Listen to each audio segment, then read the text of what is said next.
Hello and welcome to the April Chancellor's Town Hall at University of Washington, Tacoma. My name is Joe Lawless and I'm the Chief Strategy Officer in the Chancellor's Office. And I'd like to thank you for participating virtually today. We can't wait till we're able to do town halls again in Phillip Hall and we can all come together. We look forward to that day. So we start our meetings at UW Tacoma with an acknowledgement of the land where UWT is situated. So we recognize that all of us at UW Tacoma learn, live, and work on or near the ancestral homeland of the Coast Salish people. In particular, our campus is situated on the traditional territory of the Puyallup. As people on this occupied territory, we have a responsibility to acknowledge the land, the ancestors who have cared for this land since time immemorial, and all our Indigenous connections today. We also have the responsibility to acknowledge the histories of dispossession and forced removal that have allowed for the growth and survival of this institution. In light of this history, let us take active efforts to partner with our Indigenous community members and neighbors as we continue our work together as a community of learners, leaders, and educators. Thank you. So how Town Hall is going to work is that if you have questions, we have some information to share with you, but if during that time, if you have questions that you would like to have answered, you can email them to uwttownhall@uw.edu. You can send them, I have a couple of questions that have come in already. You can send them during this time, or if you happen to be watching this video later, you can send questions to that as well, and I will try to get answers to you. So I'd like to introduce those with us on the call today, and they are Chancellor Pagano, Executive Vice Chancellor for Academic Affairs, Jill Purdy, Vice Chancellor for Equity and Inclusion, James McShay, and today we have a special guest with us to talk about the success of the recently completed Be Boundless campaign, Associate Vice Chancellor for Advancement, Leslie Kincaid. So Leslie, would you like to share with the campus the successful campaign outcomes? Thanks, Joe. I'd be happy to. It's really great to be with all of you today. And we all missed you. We all missed you. We can't wait to be back together again. But this will be virtual. And you can see the, for those of you who are listening, you won't be able to see, you won't be able to see the PowerPoint, but there is a PowerPoint going. And I want to call out our amazing Development Services Officer, Steve Castani, for the work that he did putting together all of the data that you will see in this PowerPoint. He really plowed through a lot, and we are happy to share it with you following the presentation. Anytime, please just reach out to either myself or Steve, and we can answer any of your questions or provide the data that you might need following the presentation. And again, I'm going to plow through a lot of information quickly, so don't hesitate, obviously, to ask questions. Just in terms of the agenda, and you can flip that slide, Mark. We're going to just go over the Be Boundless campaign as an overview. We're going to compare it to the past Creating Futures campaign. We're also going to go over the campus results and impacts that have obviously had an impact across all schools and across all offices on campus. Going to talk a little bit about the results and impacts of the private grants that were raised. And then we're going to talk about what happens beyond Be Boundless. So in this campaign, it was a 10-year campaign. It launched in 2010 and completed on June 30th of 2020. The initial goal was 45 million. We decided to stretch that campus goal at the encouragement of our campaign leadership team, our volunteers, to a $55 million goal, and we were happily able to reach and exceed that goal, getting it to the 101.3% level. 93% of the donors to the campaign were individuals. 38% of the individual donors are UW Tacoma alumni, obviously a beloved group to us, but also means that a tremendous number of the donors to the campaign were not alumni and were part of the community, and we know we have a love affair with our community, and I think it's demonstrated in those numbers. The campaign leadership team remains active despite the end of the June 30th date of campaign. Our work to advance the campus and continue to align the projects and initiatives with the strategic plan, as well as with this urban serving mission, Our work is never done in this arena, and our community volunteers happily enjoy reminding us that as much as they can.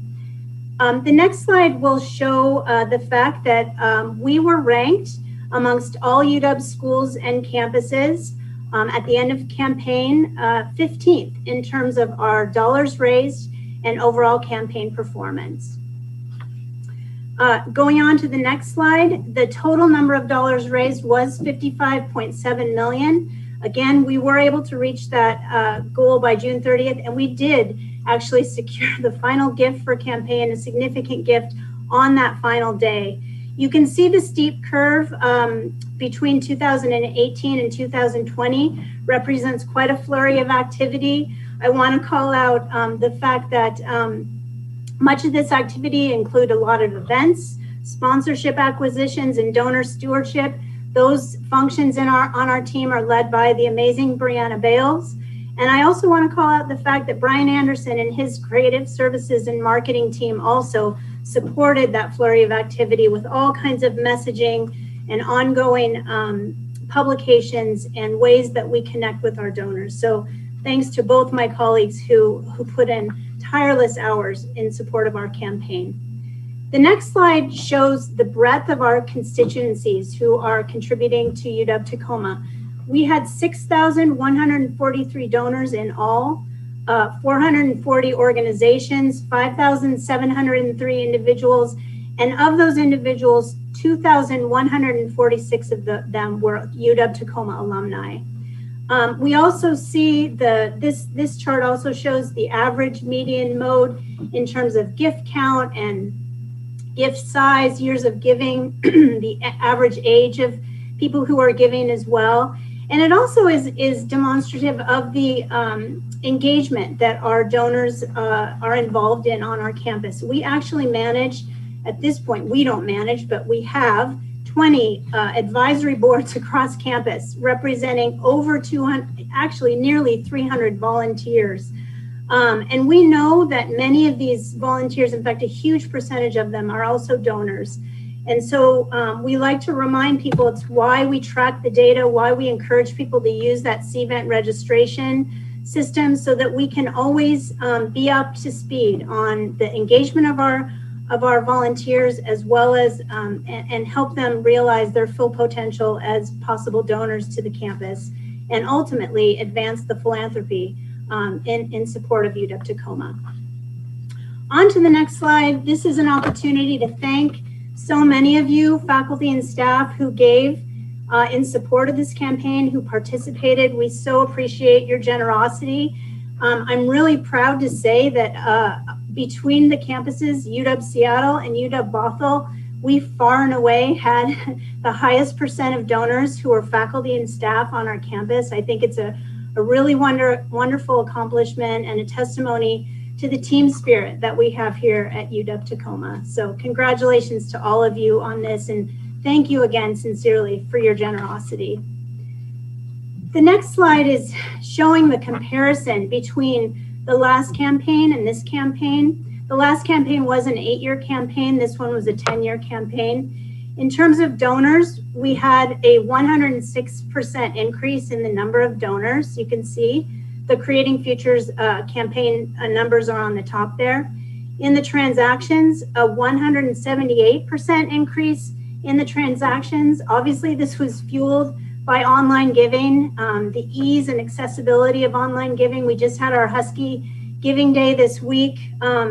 It not only speaks to the accessibility piece, but also highlights the fact that every single gift counts, no matter the size. We also had an important increase in dollars. We had a 34% increase in the total dollars raised. And also, I would say too, we had important increases in the number of $1 million donors between the Creating Futures and Be Boundless campaigns, going from 9 donors giving 1 million to 21 giving 1 million. This was a metric that we really focused on in this campaign. And then also an increase in $100,000 donors and above, going from 56 to 69 in this campaign. The next slide just features some, I think, areas of opportunity actually in the private grants arena. Obviously, I partner very closely with the Office of Research led by the wonderful Lisa Isasaki and her team. We had about 4% in private grants. We'd love for that number to increase in the next campaign. And we have 8% in bequest intentions or plan gifts. And again, that's an area we'd really like to continue to grow. There is wonderful opportunity to encourage people to remember UW-Tacoma in their bequest intentions and plan gifts and estate plans. Also, I draw your attention to that middle bar that shows the current use and endowed funds raised. Most of the funds raised were current use, 43.5, actually 0.6 million. 12 million were endowed. Another area of opportunity. We'd love to increase the number of endowments on our campus, particularly not only student scholarship endowments and student support endowments, but endowments supporting our faculty as well. And we'll talk further about that. The next slide really features how the $55.7 million broke down in terms of theme and purpose, and how they impacted not only all 7 of our schools, but all our campus operations, including student affairs, the Office of Equity and Inclusion, the Office of Community Partnerships, the Institute for Innovation and Global Engagement, and so on. There were some tremendous impacts. I'm just going to go through the list and give you some examples. You can see that the most funds raised were in support of program support for faculty and students. And I also want to point out that in terms of the funds raised, 67% of them benefit the entire campus. All students are interdisciplinary really in nature, and 33% are dedicated specifically to the schools. In terms of capital, some examples include the gift of land for the Prairie Line Trail and the art, the Maru Tsutakawa sculpture, as well as the trees along the trail. The Carlton building unto itself was donated in this campaign, a really unique part of the revenues that we realized. And then last but not least, the Milgard Hall project, which obviously continues, is a great partnership with the state. David Westbrook, our government relations person, obviously works closely with us as part of our team, and we're counting on that. We hope to be counting, knock on wood, from that money from the state to support this amazing integration of business, engineering, and the Global Innovation and Design Lab, kind of as a hub for innovation on our campus. In terms of excellence funds, we were able to secure, all schools really benefited from gifts coming into discretionary or excellence funds. We were able to secure some new excellence funds in both nursing and in the Office of Equity and Inclusion during the campaign. In terms of faculty, support, which you can see is really the area that we have the most opportunity in, we were able to secure some really nice gifts. The Dimmer Faculty Fellowship in the School of Engineering and Technology, now held by the Dr. Heather Dillon in Mechanical Engineering. And in the School of Social Work and Criminal Justice, Dr. Eric Madvis's work was supported by a foundation, his expertise being mass shootings and hate crimes. In terms of the program support for faculty and students, some of the great examples were in urban studies, the Action Mapping Project, Matt Kelly's work, in the School of Education, the Tacoma Whole Child Initiative, which was such a great partnership with our Tacoma Public Schools, and now shepherded by the wonderful Laura Feuerborn, Dr. Feuerborn. The Simon Autism Initiative, which supports scholarships centrally, as well as fellowships in the School of Social Work and Criminal Justice. Milgard's new Sports Enterprise Management Program, which is also a minor, and so on and so forth. And then in student support, we were able to raise a total of $1 million, nearly $1 million, to support emergency aid and completion grants, as well as the pantry. And then we also secured a number of scholarships across all schools. Notably in the School of Interdisciplinary Arts and Sciences, we secured a number of scholarships supporting biomedical sciences, in part, I think, led by Erica Klein's great work in her Access to STEM program. Okay, I think we can move on to the next slide. That was a lot of information. The next slide really features private grants, the results and impacts here. And again, this is done obviously in partnership with the Office of Research, really primarily led by Lisa Isizaki, but we try to support these efforts as best we can, especially where the private foundations are concerned. Total number of grants was 34. Private grants total was 2 million. As you can see the average size there of 64,000, the median 19.5. All but 5 of the 7 schools were grant recipients. That Urban Studies and Milgard School of Business were the only schools that did not secure private grants. That doesn't mean that they did not secure public grants from public sources, which obviously do not fall into this category. And then you can see how the themes or the purposes played out in terms of the grants that we received. Some of the highlights of these grants included Dr. Katie Herling in nursing, who received the Robert Wood Johnson Nurse Faculty Scholar for her expertise in virtual simulation, and Dr. Kai Young, whose work in health informatics also garnered numerous private grants. Last but not least, just talking about the next slide, please, Mark, just the future of our campaign. Obviously, we are continuing to work as an integrated advancement team in support of all of our dreams and aspirations across campus. We're working with Ed Colliger, for instance, on helping him eradicate toxins from tires and develop salmon-safe tires. We're working with our Office of Equity and Inclusion to build the Asian American and Pacific Islander Impact Endowment. We're working with our Office of Research to secure new funds for faculty research, particularly for junior faculty, working with Belinda Louie and Cheryl Greengrove on that. You see Rosa Franklin's picture there. We are building this endowed fund in nursing in student support to honor this trailblazer in our midst. We also have this exciting emerging partnership around financial wellness that exists between our Student Affairs Office of Student Support and Transitions, First Gen Fellows, our Center for Equity and Inclusion, and even the Milgard School of Business, and actually even the Global Innovation and Design Lab, all around building that kind of programming in support of our financial wellness for students. I obviously want to say, I know this is a lot of information. I want to thank all of you on the call, our deans who have provided fantastic leadership to all of us, our vice chancellors, our assistant chancellors. I want to say a special thanks to Chancellor Mark Pagano, because he was really instrumental in securing that final gift in campaign, and especially our fearless, innovative, dynamic leader in Josh Knutson, our Vice Chancellor for Advancement.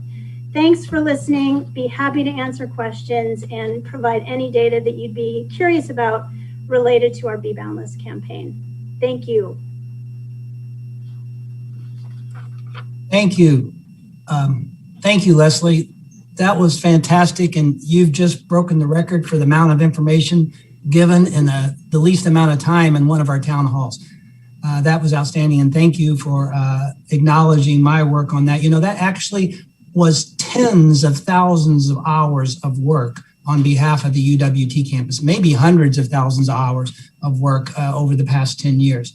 But, you know, as important as all that was, and the advancement team knows this, is how important those relationships are with all those people. Of course, we could use those funds and those resources and the Carlton building gift and all those things, but those relationships that we built over time are going to serve us into the future and our students well that live in this community. So that reminded me of the event, and I've talked about this event before. It was last summer in late July after we finished our campaign successfully, and Leslie was right, we were working that last day, late into the day, to secure that last gift to reach that goal. But when we had the celebration event, it was such a wonderful evening. We had Bill Phillip there, the namesake and his family, the namesake of William Phillip Hall. Everybody on our campus very well knows William Phillip Hall. Also had James Milgard, the namesake of our School of Business and our dean of the School of Business. Rod Hagenbu was there. Many of the legislators who were involved in establishing the campus here were on the Zoom call. Mayor Woodridge was there. I think our past regents and current regents were there. Several of our founding faculty were there, and many of the leaders of campus today were there. It was a wonderful evening, but it just wasn't celebrating the gifts. It was celebrating the people and the appreciation that group gave to our campus, the genuine warm respect that they gave our campus and what it means to this community was worth millions and millions and millions of dollars, more than the 56 million we raised. So that was a fantastic experience. So thank you, Leslie, for those details. And I also want to thank many of you on the call. Leslie mentioned it as well. When we needed help and we let the campus know, a lot of those resources that ended up in the campaign came from you. Our faculty and staff and even our students generously gave during this past year, especially when we needed them most, to the emergency aid, to our pantry, and several other funds as well. So thank you for everything that you do. And while we're thanking people today, and we'll be doing a lot of that, I also wanted to ask if you knew if it was Student Appreciation Month. I didn't know that until just recently when Elizabeth Hanson told me, but I think Joe Lawless is going to highlight this when it bounces to him in a few minutes. But I just want to add my own 2 cents and ask everybody to reach out and thank a student worker that you know. They are terrific. Our student workers are awesome on this campus, and I'm sure they could use a little act of kindness and a pick-me-up. I think we all could. So don't forget to thank your student worker. So while we were talking about the campaign, or while Leslie was talking about the campaign, and when I mentioned that event, it also made me think of other things that happened last summer. And remember last summer, our celebration of the 30th anniversary that we were going to do in the middle of the summer, a wonderful event was being planned, kind of got waylaid by the pandemic. So we called together a group that was coordinated by Brianna Bales. It was the 30th anniversary celebration task force. And that task force has met several times. I met with them the first time, and they've presented a report to me, a group of recommendations for how in this pandemic, in a virtual way and a meaningful way that celebrates and recognizes this time and this place, that we can celebrate our 30th anniversary throughout the remainder of this 30th year that we're going through. Actually, we finished our 30th year and we're going into the 31st year. And I received that report. We met on it, and we are going to integrate many of those suggestions in that report into the regular celebrations that we have for the rest of this quarter, rest of this academic year. We'll also, if all goes well, hopefully have some kind of in-person event, maybe later in the summer. It might actually be at the beginning of our 32nd year, but we'll do something in that vein as well. And just to give you a little bit of a look into what we're going to do, we're going to make the spring celebration just not about recognition of some of our awesome faculty, staff, and students, but we're also going to recognize the 30th year as well during that. The advancement team is producing a badge or a set of badges. And what I mean by that, a virtual background that you can use in your Zoom calls, or you can use it as a PowerPoint presentation. We hope to have that today, but I think we'll have it for sure when we send out the Tacoma Together newsletter right after this town hall, probably tomorrow. So you'll be able to have those for your use. And then we're also going to take some time to celebrate the Oral Histories Project that has been going on for the past year and a half. It's a wonderful set of resources of the founders of this campus, many of the founding faculty. And if you haven't gone and listened to some of those, they're each more than an hour long, but you learn so much about the history and the founding of our campus through that project. We're going to highlight that again as well. So let me move quickly then to a budget update. And I guess the good news there is there's really no change since our last town hall. We're just awaiting the next step now, which is the legislature to finish their budget and make it a reality. And then it will go up to UW and then to the Board of Regents and so on and so forth.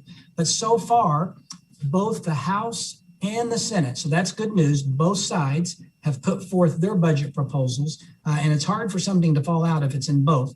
And they have funded the UW operating request in its full request. So that means if that gets approved and carried forward to the governor's desk, there will be no reductions in our operating budget this coming year. And it's like, whew, I'm so happy that that's most likely going to be the case.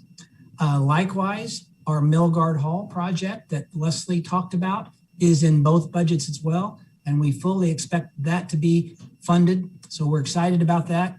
And now, since I talked to you last time, we've also started to receive some of the HERF grants. Those are the grants that come from the CARE package that the federal government and the state have put forward. As you might know, there have been 3 of those. The third one is still in process. But as far as the first 2 HERF grants are concerned, we received $1 million towards lost revenue in Court 17, which is a big lift for our campus. That is more than half of the losses we've had over the past year because it's only halfway occupied because of COVID-19 restrictions. We also recently received $200,000 for academic technology refresh because we spent so much extra money this past year, and that's been turned over to our IT staff, and they're hard at work refreshing the technology on campus now. And there may be more. As I said, the third grant, which is the largest, the rescue grant that Biden signed several weeks ago, that is making its way through the different agencies now and will come to the UW, and I'm certain that our campus will receive some of those funds as well. So things are looking up. It is not as bad as it seemed last summer. It may not be as good as we all hoped, but the budget situation is stable, and I'm looking forward to, I'll knock on wood like Leslie did as well, that it's going to be positive. So to find out a little bit more about what's going on in campus, especially with respect to our teaching mission, I'm going to turn it over to Dr. Jill Purdy, our Executive Vice Chancellor for Academic Affairs. Jill. Thank you, Chancellor Pagano. I want to just share a few announcements that may already be known, but are opportunities for us to celebrate. First, I want to mention our 2021 Distinguished Teaching and Research Award winners have been named. So congratulations to Dr. Wei Chao Yuen from the School of Nursing and Healthcare Leadership for being named our Distinguished Teaching Award winner for 2021. She has been recognized for her innovative and creative approaches, and the committee found that her active learning approach and opportunities for students to be co-producers of knowledge were really outstanding. So we're excited to celebrate Dr. Yuen's teaching excellence. The Distinguished Research Award this year was awarded to Professor Haluk Demirkan from Milgard School of Business. Professor Demirkan, his work in data analytics has resulted in an extensive publication record, and that extends from data analysis and artificial intelligence to technology innovation. He works frequently with corporate partners and business communities, engaging students in hands-on research projects. So congratulations to Dr. Demirkan for being named our Distinguished Research Award winner for 2021. We look forward to celebrating these awards and others at our spring celebration coming up in another month. The next item I wanted to share with you is a brief update on the search for an interim dean of the School of Interdisciplinary Arts and Sciences. The school will need an interim dean beginning in July as our current dean, Bartlett, is departing. And I have been talking with a number of candidates based on data collected through the school and from faculty and staff in the unit. I've spoken to quite a few people and have narrowed the field to working with someone right now who is considering the possibility, and we'll be having a conversation early next week on that. So hopefully we'll have an announcement quite soon of the interim dean for the School of Interdisciplinary Arts and Sciences. We will not know more details about when a search will be launched for a little while. It's dependent in part on the interim dean and their willingness and availability to serve. It's dependent in part on the will and energy of the faculty and staff and the campus to engage in this search. So we wouldn't anticipate it beginning before autumn. And it also is something that the new chancellor may wish to have a voice in terms of helping support the school. So we are not going to make an immediate decision around when a search will be launched. But we'll share that information as soon as it emerges from our conversations with stakeholders. The final announcement I wanted to share today was a very exciting one, the appointment of the inaugural dean of the School of Social Work and Criminal Justice. Dr. Kiva Miller will be joining us this summer from Portland State University, where she is professor and associate dean for academic affairs in the School of Social Work. Her scholarship is in the areas of criminal justice and child welfare. And she has extensive experience in looking at racial disproportionality and disparities in criminal justice and child welfare systems and the impacts on children and families. She will be officially starting with us on August 1st and will be relocating from Portland with her family to the South Sound area soon, or in the summer.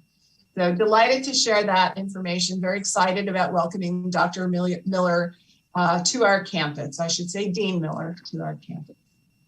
So moving right along, allow me please to welcome Dr. James McShay, our Vice Chancellor for Equity and Inclusion. James?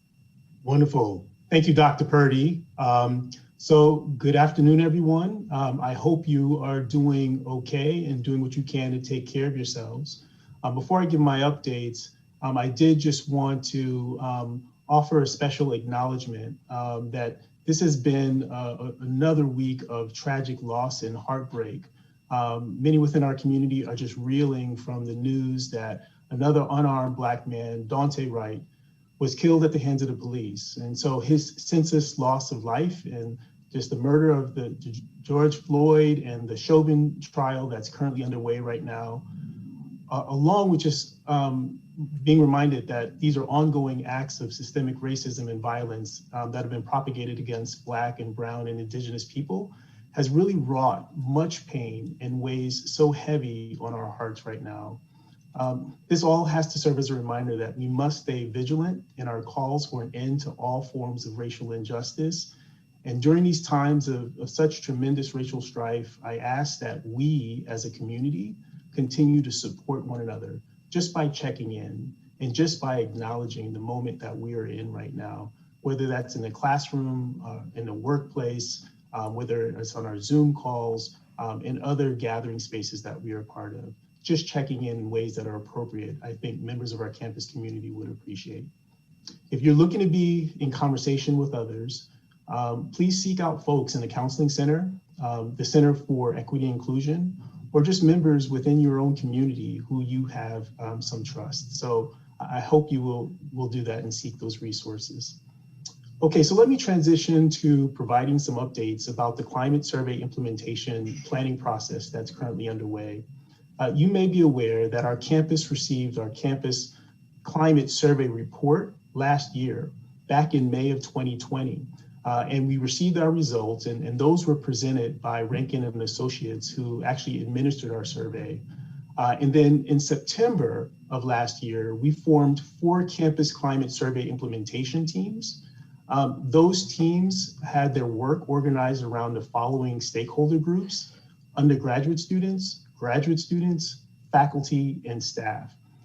These teams were comprised of 22 faculty, staff, and students who've been working diligently and painstakingly to engage an array of campus constituents through hosting meetings with campus unit leaders, hosting community forums, hosting summits, as well as administering additional surveys. Their goal was to study and make meaning of the themes that emerged from the report findings, identify gaps, collect additional data, particularly from those communities who carry minoritized identities, and whose voices were underrepresented in the report. Their recommendations will help us improve our campus climate by promoting a more equitable and just working and learning environment for all members of our campus community. So what's next? Over the course of the month of May, Dr. Harris, who serves as the special assistant to the chancellor and serves also as the co-chair for the faculty implementation team, will be delivering presentations to campus leaders to share information about the process that's currently underway. We also want to just talk about the long journey and excellent work of our implementation teams and what they've been involved in since last September. And we also want to just solicit their input on the recommendation development process that's currently underway. At the end of May, we will be uploading the implementation team plans that the teams have developed, as well as our final reports to our climate survey website. At the end of the academic year, we'll be hosting 2 events, which we are calling Community Conversation and Action Plan Forums. One will be for undergraduate and graduate students. That will occur on May 26th from 12:30 to 1:30 p.m. And it will be hosting another Community Conversation and Action Plan Forum for faculty and staff. And that will take place on June 1st from 12:30 to 1:30 p.m. So more information to come about those events. We'll have a save the date that will be sent out to the campus community. So finally, let me provide you with an update on the search for the next Vice Chancellor for Finance and Administration. This particular search is well underway. The position announcement was posted on March 16th, and the priority application deadline was April 5th. So that just passed. In total, we received 32 applications, which our search committee members are now in a process of screening. And we hope to have the first round interviews completed by the first week of May, and the virtual campus interviews are scheduled for the last week of May. As we get closer to that date, we'll be sending out information regarding opportunities for the campus community to interact with the finalists. We also want to share that the Vice Chancellor for Finance and Administration search, and as well as the search for the next Chancellor, are being coordinated together. And so the talent management group out of Seattle that's helping to support our search process for the new VCFA will be coordinating their efforts with the search firm, with Kiefer, for the Chancellor search to make sure that the calendars align together and that the next Chancellor, or the Chancellor designee, will have an opportunity to provide input on the hire for the next Vice Chancellor for Finance and Administration. I also would want to share that a web page has been set up on the Office of the Chancellor's website. We'll make sure to update this page periodically so that you can get a sense as to in what stage is the search process, right, for the search. And if you have any questions, please feel free to reach out to myself or Katie Bard, who is the co-chair for the Search Advisory Committee for the VCFA. So with that, that concludes my update, and I'll hand things back over to Joe. All right, thank you, James. I have a few updates and announcements and things to let you know. One of them, Friday, was our spring census day for spring quarter.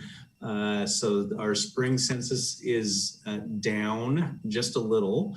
In spring 2020, we had 4,937 students, and this quarter we have 4,891. So down just a smidge.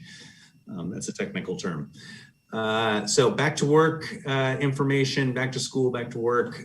So this Friday on April 16th, the governor announced that Pierce County is returning to phase 2 of the Healthy Washington plan, and that's due to increased case counts and hospitalizations in Pierce County.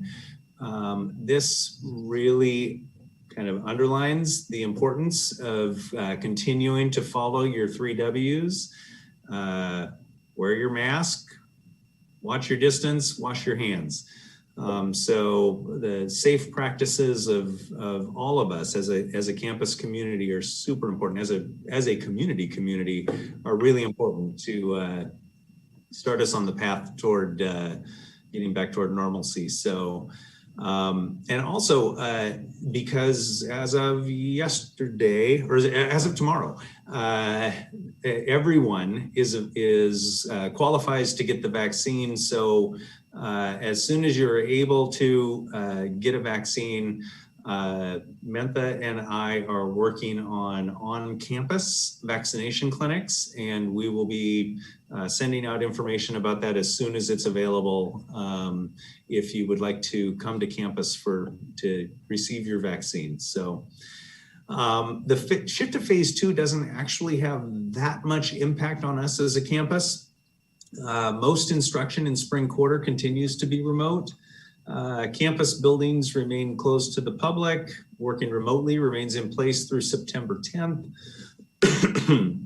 So campus community members still have to use their key cards to access our buildings, and our single occupancy study spaces are still available on campus. There's about 150 of them spread across campus that are reservable through the 25 Live system. So that all still remains in place. And just wanted to let you know that going back to phase 2 doesn't operationally change us all that much. It affects a lot of our restaurant partners down on Pacific Avenue as part of our campus community. So if you can, make sure you patronize them and if you're around campus. So our plans for commencement remain the same. Which will be a virtual ceremony with some carefully structured opportunities for outdoor celebration. The allowance for school graduation ceremonies in counties in phase 2 will follow phase 3 guidance, which does not affect our plans because there are no venues in Pierce County that could support our commencement even in phase 3. And UW Tacoma will host no in-person individual school celebrations like hooding ceremonies or other in-person celebrations. All such celebrations will be virtual. So now what I'd like to do is I'm gonna change my background, and because this is Student Employee Appreciation Week. And so this week is National Student Employment Week. And at UWT, we celebrate this as a week to show our appreciation for all the hard work our student employees do across campus. This year, especially, we are proud to have continued to employ over 325 students, supporting staff and faculty across numerous departments and programs. Students have worked virtually and in person to keep campus operations running smoothly, providing essential support for our daily operations. So with that, let's watch a short video that highlights the great work our student employees do. Passionate. Dedicated. Energetic. Hard working. Creative. Leaders. Reliable. Supportive. Friendly. Compassionate. At the University of Washington, Tacoma, these are just some of the words we use to describe our student employees. This year, for Student Employee Appreciation Week, we take the time to recognize the over 325 students working in all areas of expertise that keep our campus running. Even if you haven't set foot on campus this year, your impact is still felt and continues to be essential to our success. Student employees are a fundamental part of our campus, and your resilience to keep working even during this virtual year has not gone unnoticed. Thank you, student employees, for making us better. Thank you for the perspectives you bring and the services you provide. One thing's for sure, we could not do what we do without you. I appreciate you. I appreciate you. I appreciate you. I appreciate you. I appreciate you. I appreciate you. Here's to the excellent group of student workers who got us through the 2020-2021 school year.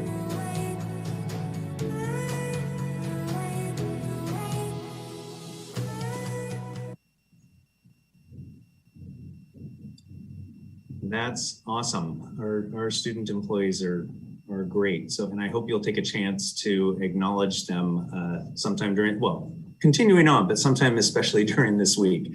So another aspect of our celebration of student employees is our Student Employee of the Year Awards.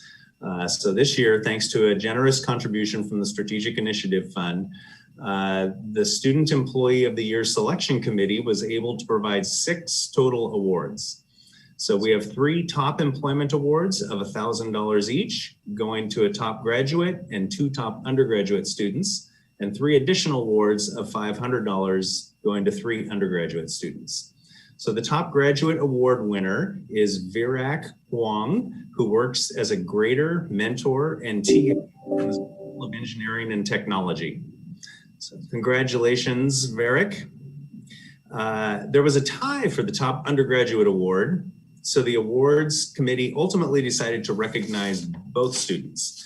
So first, Peng Luan works as a seminar leader and grader in the School of Engineering and Technology and in the Office of Global Affairs as an OGA fellow. Congratulations.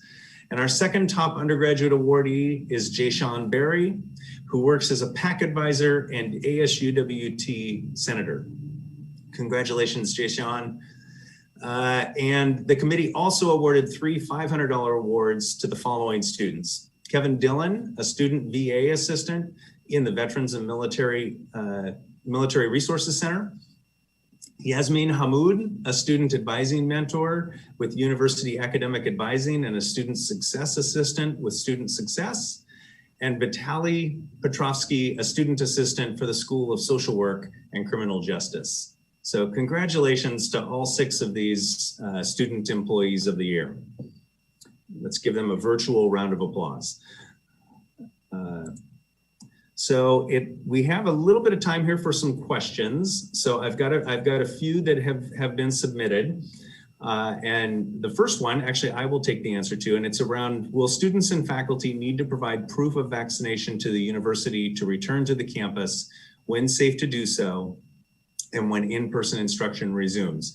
Great question. I've heard it a lot. It has been a topic of conversation within UW and within higher ed in general. And UW leadership's in the process of determining what requirements there may be, if any, around vaccination, and no determination has been made yet.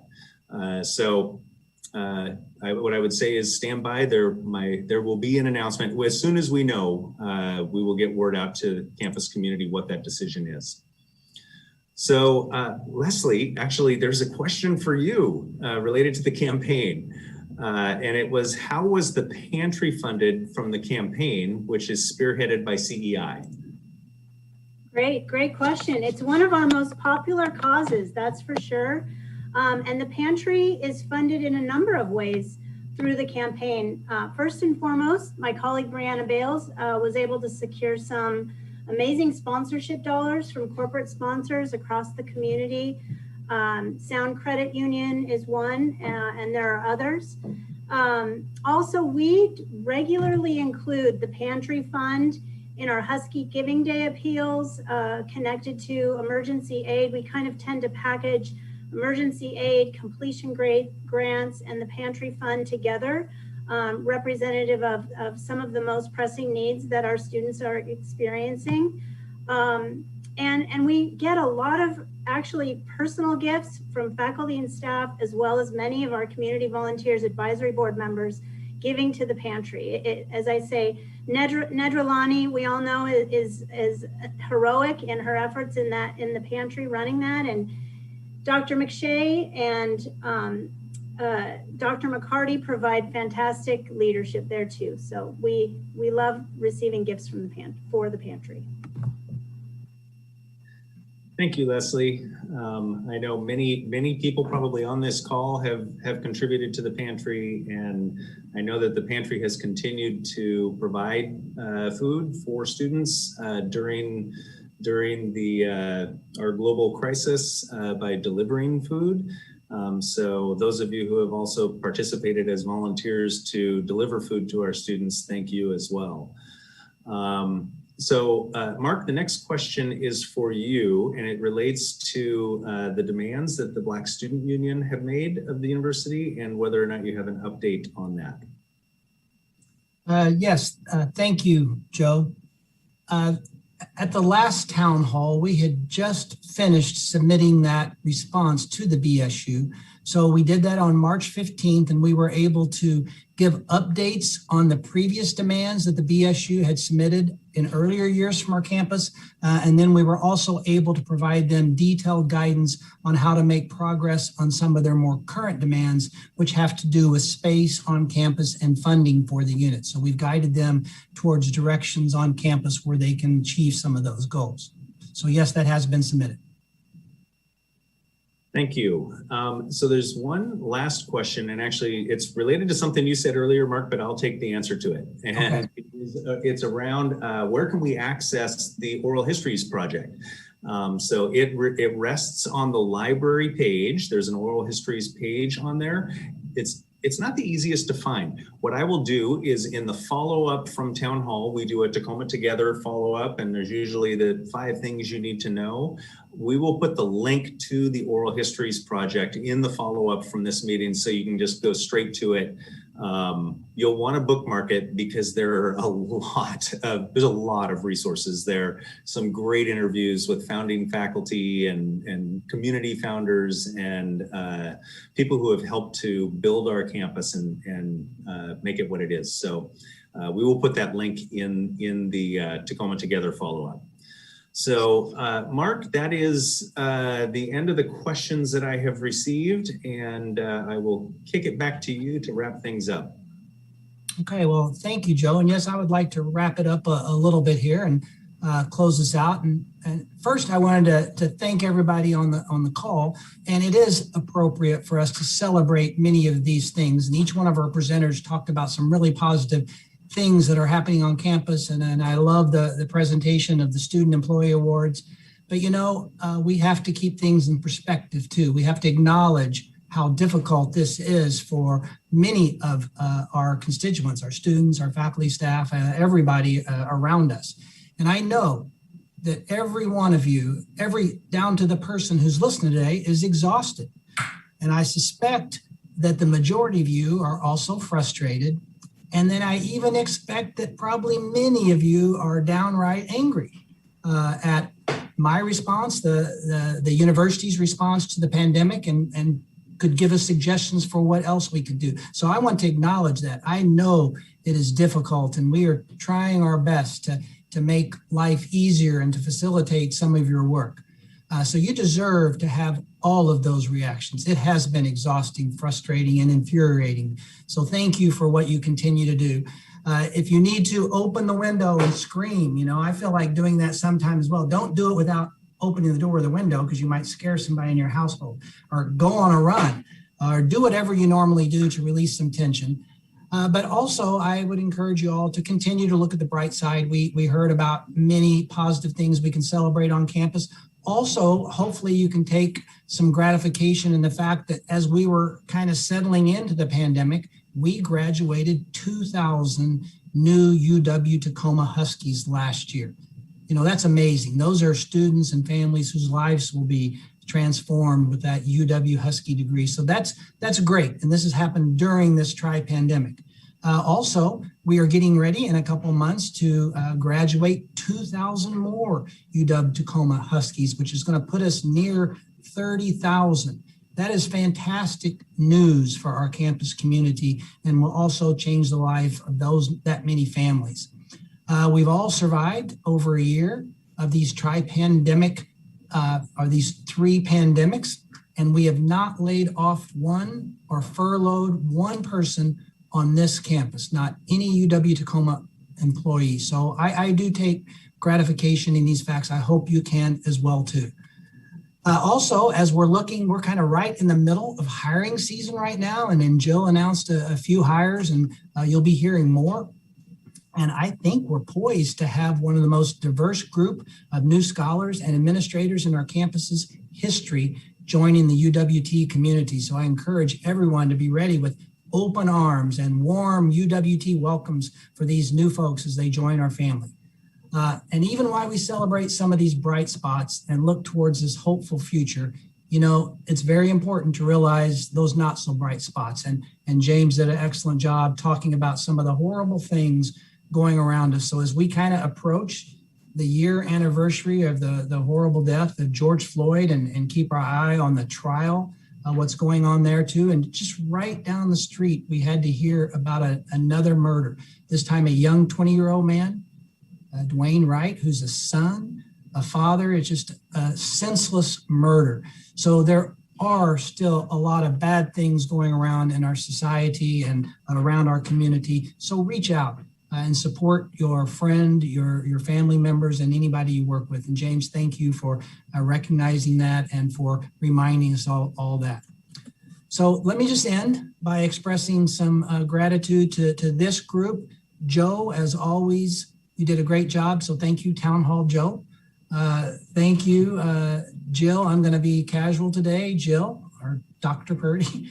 Thank you, Dr. McShay, or James. Thank you, Leslie. Thank you, Joe. You all did a great job. And also thank you to Zach and Mark in the technical booth. We couldn't do it without you. But let me send out the most heartfelt thanks to all of you on the call. I know it's not fun to sit here and have to listen to us for an hour, but this is how we can convey information to you. So I do appreciate your interest in what's going on at the campus. And I know you do good things with what you learn. And I encourage you to keep up the great work as we head towards the end of this pandemic. So happy spring. And if you haven't come to campus, you should come and see the tulips. They are unbelievably gorgeous. I think they look brighter than they ever have before. They don't realize there's no people around them looking at them. So come down here and give them some company. So thank you everybody for being here and happy spring.